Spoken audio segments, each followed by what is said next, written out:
welcome back to the Citizen channel. Hope you're all staying safe and well. And our Peps 11, that trip down to Wembley yet again. Sadly to play that rabble from down the road. Not the friendliest ties usually, but the police seem to have a bit of a grip on it last couple of times. So hopefully it shouldn't be too bad. And yeah, nice to see, I think, a lot more, rather than last year's Community Shield against Arsenal, where there's a lot of tourists. I think there'll be a bigger percentage of proper fans this time, if we can call them that. I'm not being disrespectful to the tourist fans, but last year's Community Shield against Arsenal was shocking, both in the game and in the support, really, even though we had a full end. It wasn't great. Anyway, forget that. Let's talk about this trip to Wembley on the 10th of August 2024. Nice 3 PM kickoff, so no boycotts as far as I know. Everyone seems reasonably happy. And today we're going to have a look at our opponents, of course, their pre-season. And I'll try and pick a Pep starting 11. Could be totally wrong. Okay, there might be some players that have come back now at the CFA that Pep will just throw into the game. But I doubt it. I think he'll mainly stick to the guys that he took over to the US for this one. So please let me know your thoughts and score predictions, etc. at the end of this as well. It's on ITV1. Yes, usually on Sky, isn't it? Is it rare on ITV1? I'm usually there, so I don't really know. ITVX and STV. And I'm recording this at 1 PM on the 6th of August, so 3 or 4 days before the game. So any content that goes out of date, please bear with me, guys. We've got to put some deadline on it, haven't we? Of course, as I'm recording this, big rumours that Alvarez will no longer be a City player, but he won't come into the reckoning anyway, so it's no big problem. Before we have a look, please, if you are new to the channel, push that subscribe button, push the bell notifications, everything City past and present, as long as I can keep going. So great to have you on board. I try and inform and try and entertain where I can. It's great to have you watching this. And if you do check through the channel, you'll see stuff on film and TV as well. Another passion of mine, not as passionate as, of course, City, but if that's any interest, or you know somebody might be interested who perhaps isn't interested in the football, point them in my direction, be very grateful. We do have a membership now for the channel, in 99p a month, and you get immediate access to all my City stuff. So some of the stuff with the history side is months ahead, or perhaps over a year away from publishing, but you'll be able to get early access to that, and a copy of the scripts as well. So if you like your history stuff, you'll get a hard copy of some history as well, if you want to keep and do what you want with. So there you go, guys. If you've got to support me through that, it's much appreciated. And always after sponsors as well. There is a sponsor at the moment, but we'll talk about that at the end of this. So if you want a little deal on film and TV posters, yeah, just wait till the end. Right, let's have a look at this. So far pre-season, how have our lovely neighbours been doing? Well, on the 15th of July, they played Rosenborg. They lost that 1-0. On the 20th of July, they beat Rangers 2-0, so they did all right. On the 28th of July, they played Arsenal, and interestingly enough, they lost 2-1, and they also lost 4-3 on penalties. I have no idea why they play a game and have penalties as well. I have seen it before. I'm still a bit confused. I think it's to do with a sort of mini table that they do, and anyway, and the Americans like seeing penalties, don't they? So that's probably the reason for that. Most recent 2 games they've had, they beat Real Betis 3-2, so that was okay. But of course they got well, not stuffed, but well beaten by Liverpool on the 4th of August, so that wouldn't have gone down well, would it? They lost 3-0 to Liverpool. So a bit of a mixed bag. Win, lose, win, lose, win. I mean, it's lose, win, win, lose, whatever. So a mixed bag, although they did create double the chances of Liverpool in that game. They did dominate it, but of course they do lack a little bit in attack, United, at the moment, which could be good for us. But I think 3-0 flattered the Scouts just a little bit. Major signings, of course, there's been a couple as I'm recording this. They've got an 18-year-old centre-back, 62 million euros for Lenny Yoro. Unbelievable. From Lille. They play for United. They don't play for the money, do United? He was on crutches after the Arsenal game, so it's not gone so well for him so far. And up top, we've got a guy that's, yeah, we'll look at our odds later on, that Joshua Zirkzee only cost about 42 million, so that's not bad for them, is it, from Bologna? Of course, with Hodgland out till September at least. And Zirkzee, this new star player, not quite up to speed yet. Ten Hag, old comedy Ten Hag, clowny Ten Hag, appears to have no option but to play probably a false 9 with this. He doesn't like playing Rashford up top. So I think Sanchez has been filling that role for the last couple of games. So he's back in favour, isn't he? I mean, obviously, that's, it's typical of the farce that goes on over at Old Trafford, I suppose. Sanchez is back in favour, and he could be a false nine. And say Rashford will probably play on the wing if he plays. But United have been lacking goals on tour, so you never know. He could risk Zirkzee, as I said, without a game under his belt. He could risk starting Zirkzee, and obviously he would then have a bit to prove, wouldn't he, which could be bad news for us. Defensively, they've been pretty poor as well. But they do have another in their long line of so-called wonder kids, don't they? Who do tend to eventually fade from memory. The guy making a name for himself at the moment, I looked at a team sheet the other day and it just said Hamas. I thought that was very unfortunate, but apparently it's called Harry Hamas, which is probably nearly as unfortunate, isn't it? But he's a 17-year-old and he's probably been their star man the last couple of friendly games, so we'll see, won't we? He'll probably play okay against us and slowly fade from memories, as they all seem to do. But as of last season, they've still got a fair share of injuries, still a hungover from last season. And they're also, as we can see from that other young lad, picking them up this season. But they do have a few fair season pros on the books, don't they, who can do bits on the day. So hopefully a seemingly less match experienced City in key positions in defence and midfield could be not in trouble, but obviously we do lack that little bit of now sometimes, don't we? You know what United are capable of, obviously the FA Cup last season, for instance. But I can only hope our sort of less experienced side generally will put up a better fight, or might consider less experienced. I mean, Pep might put the full team out, he might put all his main guys out who've just come back, but I doubt it. Hopefully they'll put up a better fight than in that abysmal FA Cup final display, because that was shocking for me. I probably spoke about it at the time, but I was very disappointed. Just not good enough for me, but there you go. Well, that brings us to, let's finish with United. That brings us to Pep's 11, doesn't it? If you look at our lineup in our last friendly game in the US against Chelsea, Ortega, Lewis, Phillips, Gvardiol, Wilson, Esbrand, Kovacic, McAtee, O'Reilly, Bob, Grealish and Haaland. Not a lot of experience on the bench. I mean, you've got people like Ederson, of course, but apart from that, no one really with plenty of first team experience on the bench.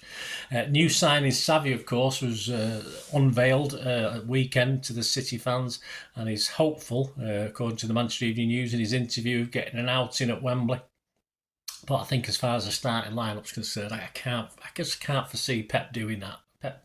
Pep doesn't go into these games with that sort of feeling. I mean, we've lost 3 Community Shields on the trot. This could be a very unwelcome 4-peat, couldn't it? We've done the 4-peat. This could be another 4-peat, 4 Community Shield losses on the trot. But I can't foresee Pep doing much different to what he did in that Chelsea game. But, of course, we do have a little bit of problem with that. The decisions he's probably got is Ederson or Ortega. But if Ederson is staying, and he is free from injury, someone said he had a bit of a limp, that's why he didn't feature against Chelsea.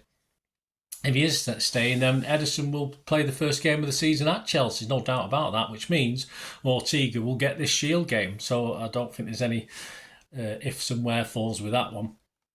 And we had Knox to Lewis, of course, and Wilson Esbrand, who, of course, went off at half-time, so that could keep them out. Esbrand looks the most likely. He has had hamstring problems in the past. He's not got the greatest record, even when he's been out on loan and things. So I think that might keep him out. I've not heard anything this week about it. Lewis, hopefully, has just got a knock, so hopefully he will be okay for this. I think we do need Lewis in this game. And of course, waiting in Manchester for the returning City squad from the US, we've got Kevin De Bruyne, Jeremy Doku, Diaz, Bernardo Silva, Nunez. They were all back at the CFA on Friday for testing ahead of this season, while Nathan Ake and Akanji were both back on Monday.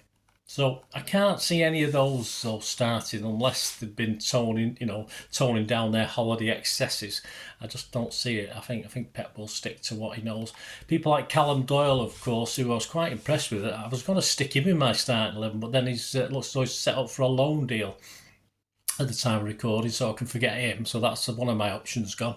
Sissoko and Hamilton similarly are also linked with loan moves away, so those guys won't be considered either.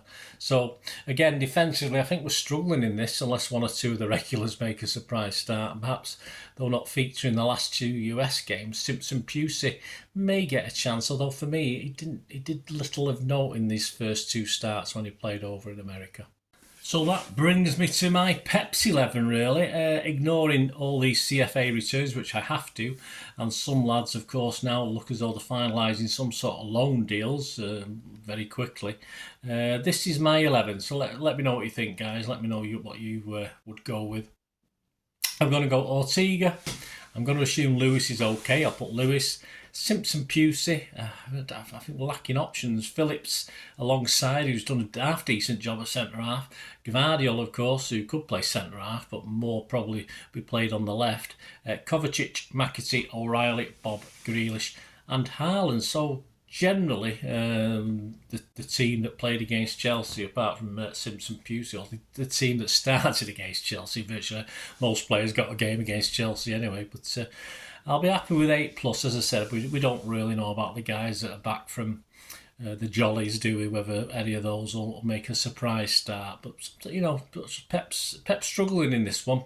Simple as that. Let me know your thoughts anyway, guys. Right, predictions. Andy Morrison, of course, he did this 3 or 4 weeks ago. This is what he had to say then when he put it there for the City magazine. He said, City Online magazine, he said, nobody saw that FA Cup final result coming. You're right there. Least of all me. I think it's fair to say we saved our worst performance of the 23-24 season for the final game against United. And they probably saved their best performance of the season for that game. I don't think they had to be that good, actually, Andy.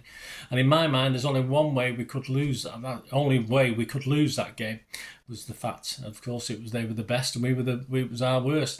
That will have stung our players. Well, most of them probably won't be playing that played in that. And we should have a full squad to choose from for this game. Well, yeah, but it's not going to happen. And we want to get some silverware in the cabinet early in the season. I'm fairly certain we will. So Andy's quite confident. He's going for a 3-1 City win. Get 10-1 average price on that at the bookies. Asked me a week ago before the Chelsea game, I would have been hoping we might get to penalties and nick it, but I wasn't optimistic. But I'm a little bit more optimistic now after the Chelsea game. Well, you know, only takes a victory, doesn't it, to put us all up for it again. And we've lost 3 straight, as I said, Community Shields. We don't want a 4-peat of Community Shield losses, do we? And we certainly don't want to lose to the Rat Rabble, but we may have to take it on the chin. So, I say, I'm not too sure about a full squad as Andy's hoping, but hopefully our mix of youth and old heads who've played together 3 or 4 times, or 2 or 3 or 4 times over in the US, will make a decent effort of it this time. So I'm going to go for a City win. I've got to, haven't I? I'm going to go for a 3-2 City win. You can get 18-1 on that. Other odds, of course, to win the game, to win the Community Shield, to win the match in 90 minutes, City can get 8-15 on, so we're still firm favourites as you'd expect. The draw's 10-3. And the United victory is as high as 17-4. So fill your boots, you United fans, if you think your team can do it again. I wouldn't put you off at all, in fairness. Anytime goal scorer, that was an interesting one. Of course, United have got this new Joshua Zirkzee. We've already talked about him, but he's their best price guy to score any time. He's 5-2. And of course, I had to have a look at Erling Haaland. And I think he's quite an interesting 5-6 on, although, as I say, it was sort of quiet in the FA Cup final, wasn't it? But he don't mind a goal against United, does he? So, anytime goal scorer, Haaland, 5-6. Almost evens that. It's got to be worth a look, hasn't it? So there you go, guys. Next up, of course, on Sunday, I'll be down at Wembley. If you see me, come and say hello. Next up, of course, will be the player ratings and story of the game. Both of those will be out on Sunday, the 11th of August, once I've woke up and got myself together. And as I said earlier on, if you're interested in sponsoring the channel, we have sponsors at the moment, and they do little movie posters and DVDs. They've got a little eBay shop, P@6505. A lot of the posters are very, very rare from the 1990s and 2000s. So if you have any favourite films or stars from that time, get on and copy the description below in the link, or copy the link in the description below, and it'll take you straight to the shop. And they're adding to it all the time. So if there's a film from the 90s and 2000s that you like that you don't see, just message them. They might have it because it might just not be listed yet. So P@6505, give them your support. And if you do place an order, guys, they make great gifts, these, or treat yourself. If you do place an order, just mention me and you'll automatically get a 10% refund as well. So my thanks to P@6505 for helping the channel and giving your support, guys. So there you go. My other socials are on screen as well, so you can contact me through those. And I will be back, of course, hopefully with a joyous result story of the game and a joyous player ratings. And our boys have tandem and got a bit of revenge for last season's FA Cup, but we'll have bigger fish to fry, of course we will. So it's one of those games, isn't it? We win, yeah, fantastic. If we don't win, it doesn't really matter, does it? Well, it probably does, if you're a proper City fan anyway. Anyway, thanks for watching, guys. Hope to speak to you or see you all very, very soon. Great to hear from you. Let me know your thoughts on this game as well. Is it important to you? Are you going down? Let me know anyway, guys. Until the next time, I only ask one thing, don't I? Please stay safe, everyone, especially you Blues. And quite simply, come on, City! Bye for now.